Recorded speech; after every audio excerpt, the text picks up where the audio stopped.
It is the 1st of March, Rabbi Furst, Mishna Berura. Good morning again. This is Rabbi Shlomo Furst here in Shivat Samanavshi, Yerushalayim Kero Zoom. This is our second shir in Mishna Berura. We're learning Hilchos Purim right now in Taf Reish Tzadi Beis, Dinim of the Birchas Megillah. Okay, yeah. Who would like to do the reading for us right now? Rabbi, you asked me to make a note of where we were exactly. With the lulav. Shari, good, very good. Shari Tshuva. Good, right? Sorry. Okay, so look, let's do a quick review of Sif Yud in Siman Taf Reish Tzadi Aleph. That's if you look there. Even Ein Megillah Kasher. If a person doesn't have a kosher Megillah, he also the Chumash V'lo Bracha. That's a Yud, and then Yud Aleph. Im Kor Megillah Gezula. If a person read from a stolen Megillah, he's Yotze. And the Haggah says, if you're going to make a bracha on a stolen Megillah that you're going to read from, I'll take a look later on in Siman, up above rather, in Taf Reish Mem Tet, meaning lulav puzzle, meaning, as the Mr. Berura says, meaning a stolen lulav. Now look at your chart. See, you see there's a star with the Shari Tshuva?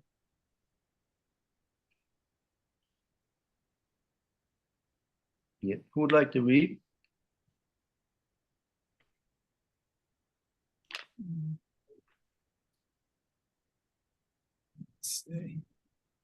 Yeah. Indian lulav gazul. It should the Indian of a stolen lulav. What's the halacha about making a bracha on a stolen lulav? Okay, so that's over there in Taf Reish Mem Tes. But the Shari Tshuva goes and speaks about a shofar. Okay, great.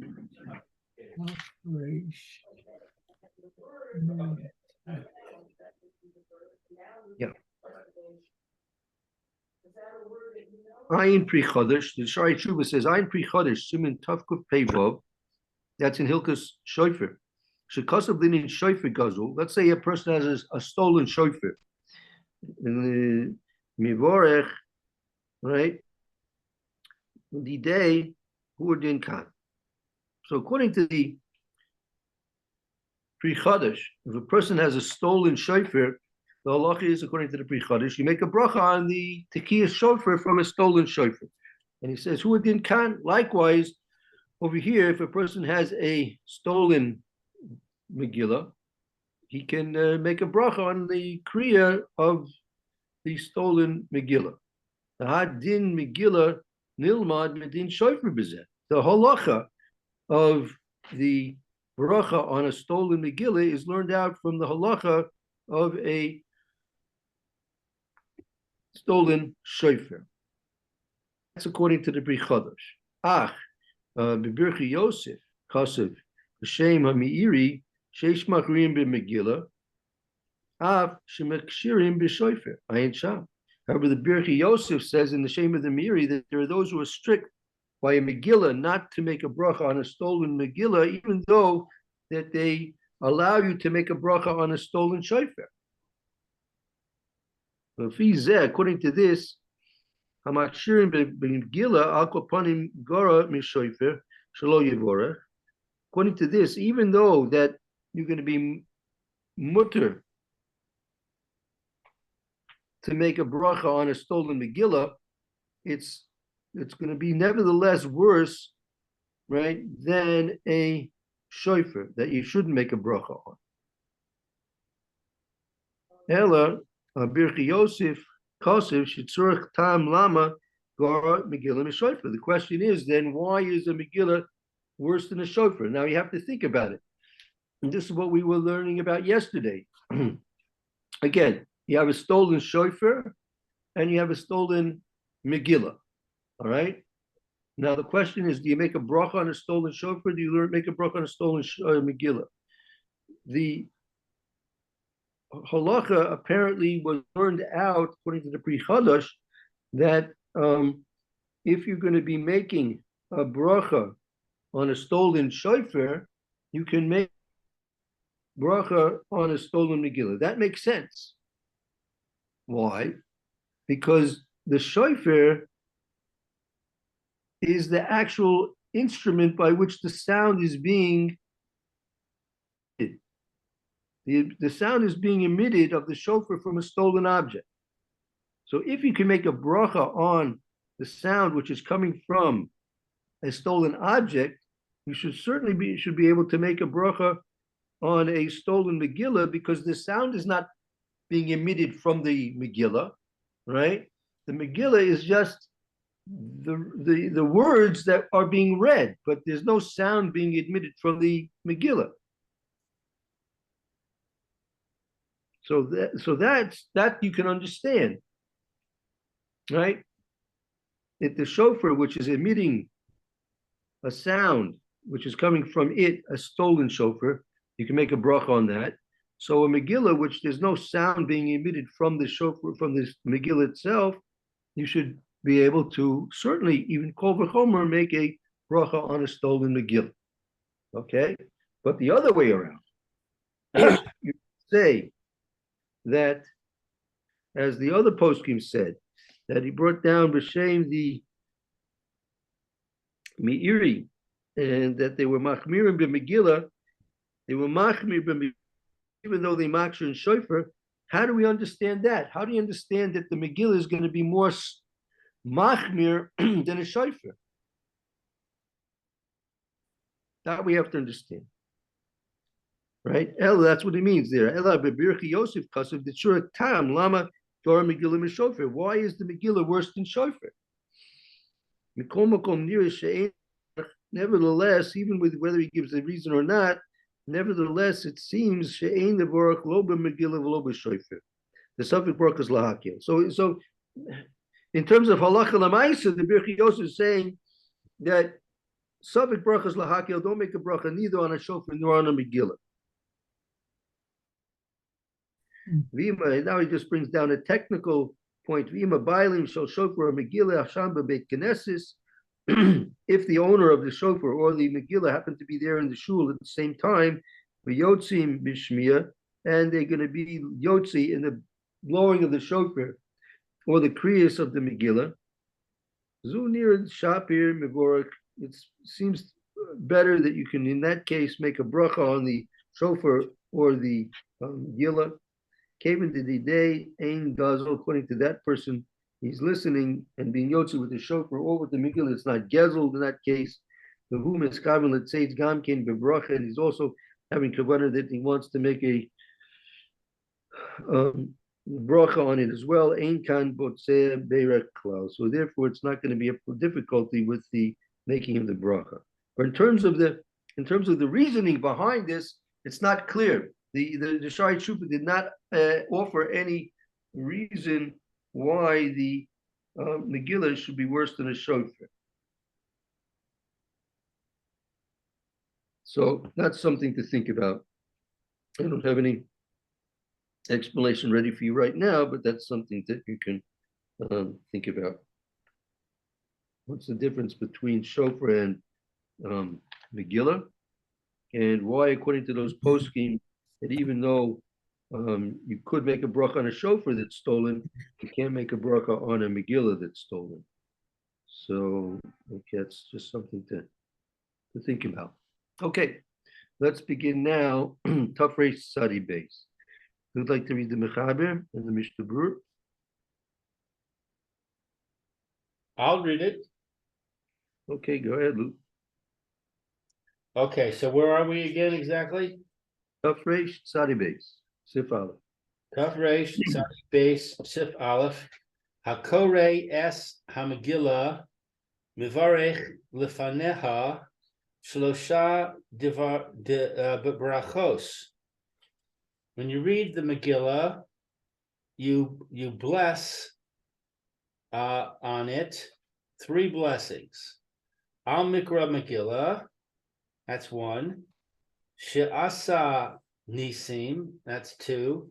V'shechianu, that's 3. Uvayom Eino Choser umevarech shehechianu. And in the daytime, you don't go back and bless shechianu. You don't say shechianu again. You just say the first two. The Ramah says v'yesh omrim. There are those who say da'af b'yom mivarech shechianu. That even in the day you say shechianu. You say all three. Tur b'shem Rabbeinu Tam. I guess that's the source. That's his source. The Tur in the name of Rabbeinu Sham. That's the source, right? V'chein nohagin b'chol medinos elu. And this is the way we do it in our places. In other words, this is the Ashkenazi custom. Right. Ve'echad yachol levarech v'hasheni korei, and one is able to bless the second reading. Right. V'hagos. I'm sorry. That's the second reader, meaning one can make a bracha and the other one can read. You have two people, one making the brachas and one can read.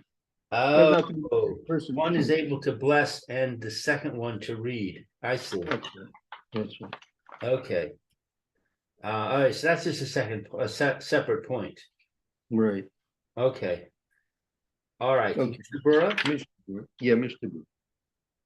Okay. Mishna Berura on Aleph. Shehechianu b'nachon lechavein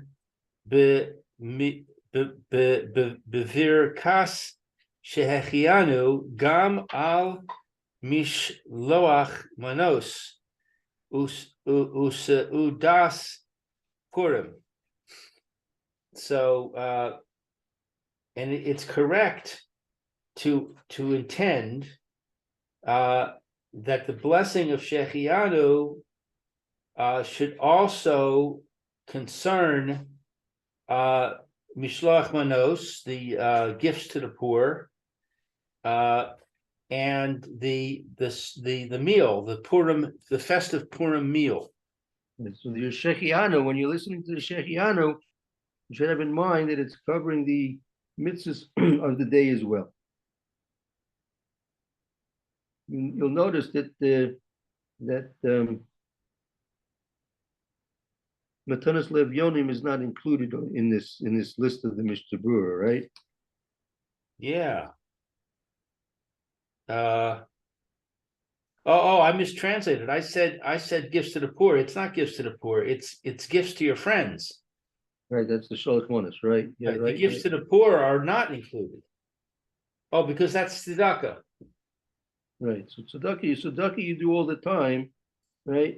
Tzedakah you do all the time. So therefore, that's the reason given that you don't have to have intention of shechianu because it's not something new and special that you would warrant saying a shechianu on. Right. Okay. Shehem gam kain mitzvos, because these are also mitzvahs. V'yodia zeh the ashliach tzibor hamivarech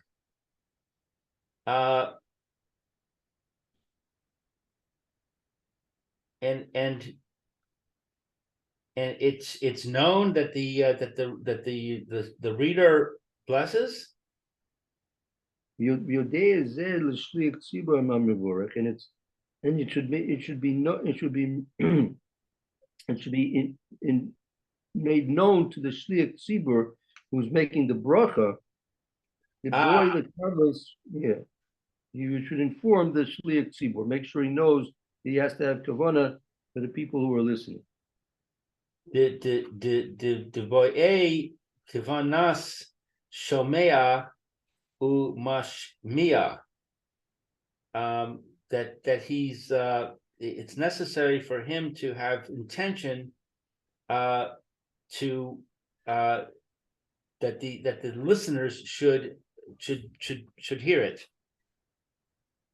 Vayikavein ze b'virkas shehechianu diyom, and kavein, and he should intend that the blessing. We should have intention for kavana. He should have kavana for this blessing of shechianu in the day. Right. Zamanam b'yom, because it happened in the day. I mean, the mitzvah is during the day. It is during the day. Umi she'ein lo megillah lo yivarech shehechianu. And if someone doesn't have a Megillah, he shouldn't say shehechianu. Al mishloach manos usuda. On the other two, sending gifts to your friends and the meal. If you don't have a Megillah, you don't say shechianu on anything. Right. If you don't have the Megillah, there's no shechianu. Zehu devar ha nahug b'chol yom uv'chol Shabbos v'yom tov Magen Avraham. Right, having a suda, and also the shalach manos is something which is done every day, and on every Shabbos and Yom Tov as well. You have a suda, so that's something which is not warranting a shechianu all by itself. If you have a Megillah, you can say a shechianu. If you have no Megillah, there's no shechianu to be said. But you don't give gifts to your friends on those days. Well, you do it on the weekdays, but giving gifts is something which is commonly done. It's not something which is new and unique. Ah, okay. Yesh omrim de roy levarech zaman al hayom mipnei tik takpo shel gam shehaya bo. And there are those who say that it is proper to bless the time, the season, on the day, because of the intensity of the miracle that happened then. Right. According to these opinions, it's enough. Even according to these opinions, if you don't have a Megillah, it would still be proper to make a shechianu because of the miracle which happened on that day. Right. The kevan de mizman lizman ka say hare hu kechol moadei Hashem she'mevarachin aleihen zaman. And since that this time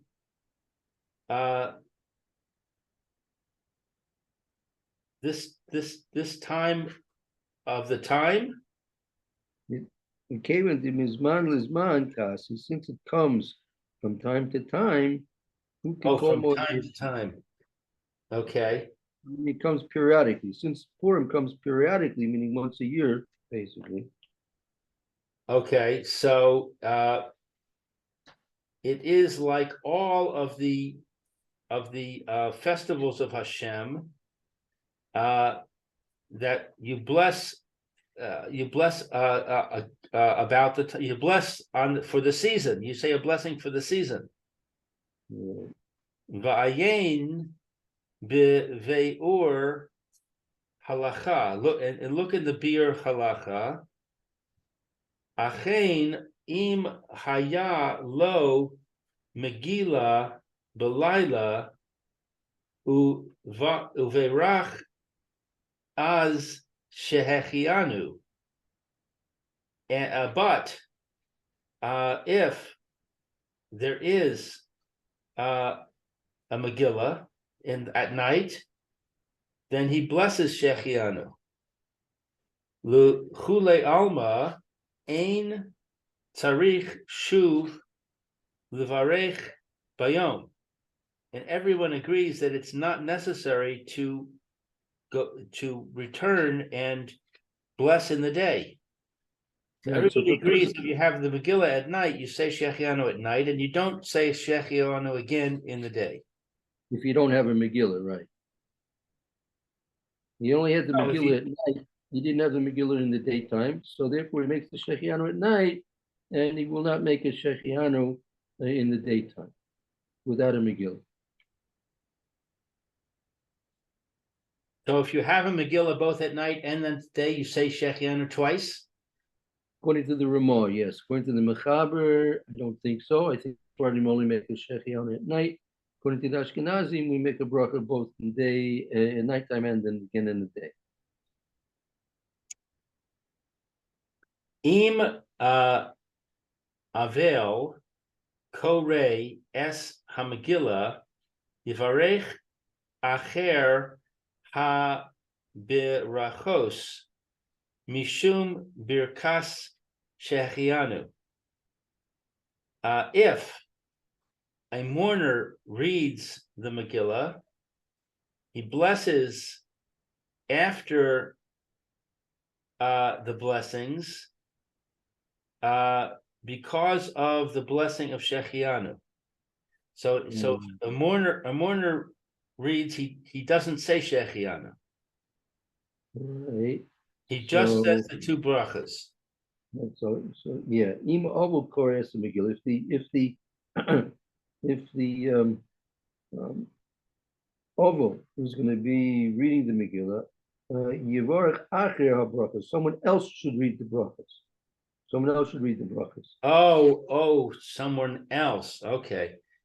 Acher means somebody else. Right. I said afterwards, but that was wrong. Okay.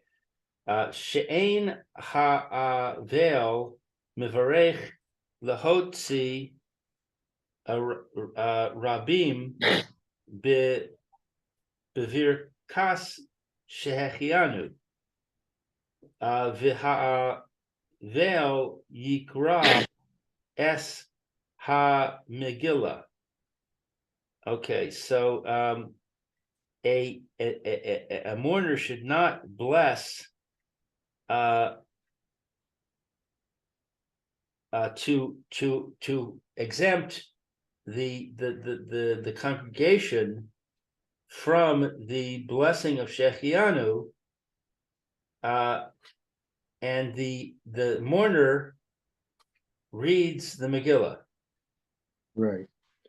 That's right. So therefore, someone else should read and make it, and then the one who's reading the Avul can go ahead and read the Megillah. Right. Weiter? Let's see. We have a couple of minutes. We can go right there. Yeah. Uvayom eino chozer umevarech. And the day he doesn't go back and bless. That was the Shechianu. Deharei kevar beirach. Excuse me. De'af b'yom mevarech shehechianu, and that's coming from the Tur. Okay, so what does that mean? And behold, Kavar, he already blessed. Meaning in the daytime, since they already made the bracha, this is according to the Mechaber Shita, right? The Mechaber says you don't make a bracha shechianu again during the daytime. Why? Because he already made a bracha shechianu at night. Right? And even in the day, you say shechianu? But that's the Ramah. This is the Machaber. The Machaber says no. One shechianu once and only at night, not again during the day. And the time, Mr. Berura is saying the time. Okay. Hamadeya Shmiya, what's the reason for the second opinion of the Ramah that you do it af biyom, even you make a second shechianu in the daytime? The Iker mitzvah is kriyas yom biyomu. The Iker mitzvah, the primary mitzvah of kriyas Megillah is during the daytime. Even the shtatek, the korban kriya. Let's say the person who's reading the Megillah became could not speak anymore for some reason. Das Achronim, the Das of the Achronim is Ein Surak L'Korea Sheni Ometat Itil Barosh. The one who's going to take over from him. Let's say a person was reading the Megillah and in the middle of the Megillah, he, some reason couldn't talk anymore. Right, so the person who's going to take over from him does not have to start from the beginning of the Megillah. He can pick up Rak Yatkil B'Makam Paskabishon. He only has to start from where the first person started reading. It's definitely even more so. He doesn't have to make a bracha before starting reading the Megillah. Why? That the first bracha that was made was to include and yotzi everybody. It's also tircha de tzibur if they would go ahead and start making new brachas. Take extra time. Okay, good. Let's stop here, and we'll continue tomorrow, Mitzvah Shem. Okay, thank you. I'm sorry, I got confused and I was reading the wrong section. That's why what I was saying didn't make any sense. But thank you for picking it up. Yeah, no problem. That's just because we're at the end of the time, we went over time. We just wanted to finish it up. Okay, well, we can go over it again tomorrow to make it clear if it needs a little more clarification. Okay. Okay, thank you, Rabbi. Thank you, Lou. Thank you. Yeah, thank you, Tzvi. Everyone have a good day. Have a good day. All right, bye-bye.